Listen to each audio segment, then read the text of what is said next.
So my Olympic supply chain career started a little differently. It started in a coffee shop in Calgary, in a conversation with a friend of a friend who had just returned from Torino.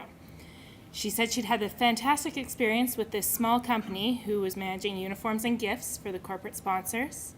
Although China wasn't on her to-do list, Vancouver wasn't somewhere she wanted to move, and she was more interested in getting into oil and gas. So we swapped contacts. I took her job, and she started working for my cousin. Shortly after, I moved to Vancouver, and I started working with moving products, initially in a role of logistics coordinator for the Beijing 2008 Games. In that role, I learned everything I possibly could from my general manager. Granted, in a company of 4 people, there's only 3 other people to talk to. So I learned something from everyone. And I really came to a point where I was able to execute all of our plans in Beijing in a foreign country. And it was surprisingly not as hard as I thought. We were working with global clients such as Kodak and Dow Chemical, Visa, all of the top sponsors, as well as Nike, although not a sponsor, had a major presence at every Olympics, and we ran all of their logistics for them. On top of that, we were working with global suppliers, and it's surprising how difficult it is to actually keep products in China that are produced there.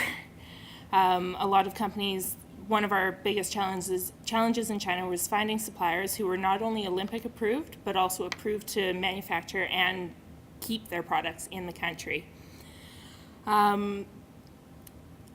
With my role in the company, I was the only person running the logistics from the final production through to the delivery to our customers. That meant that I was responsible for making sure that our manufacturers packaged our goods the way that we requested, shipped them to us on our timelines, cleared customs, got into our warehousing system, went through our data management system.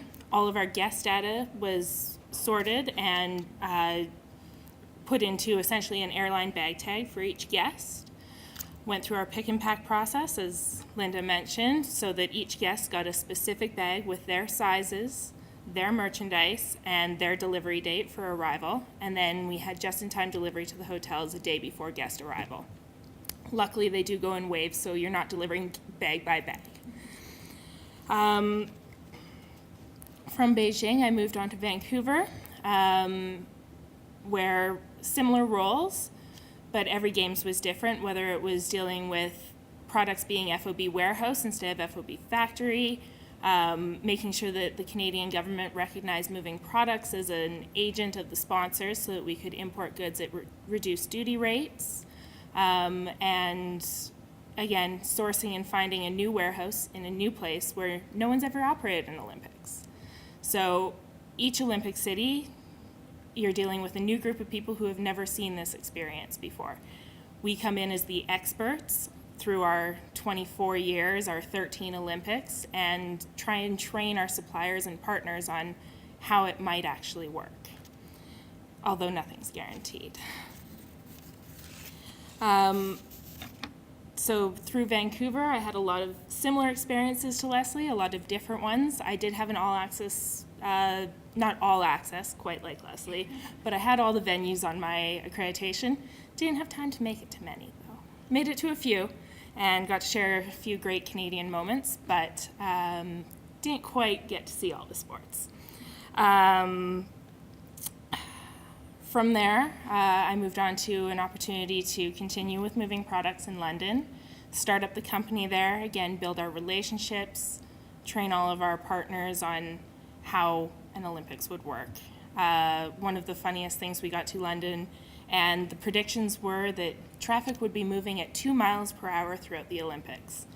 And we sort of went, okay, if you think so. And during the games, there was no one on the road because they do such a good job of scaring everyone off the roads that it's clear.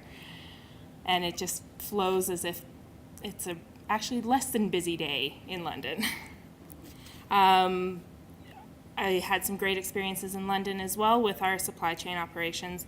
I really got to the point in London where I was able to direct all of our supply chain, from even some of our vendor relationships in terms of building our relationships, placing our orders and all of our product management through to, again, freight forwarding, customs clearance, delivery, warehousing, local distribution.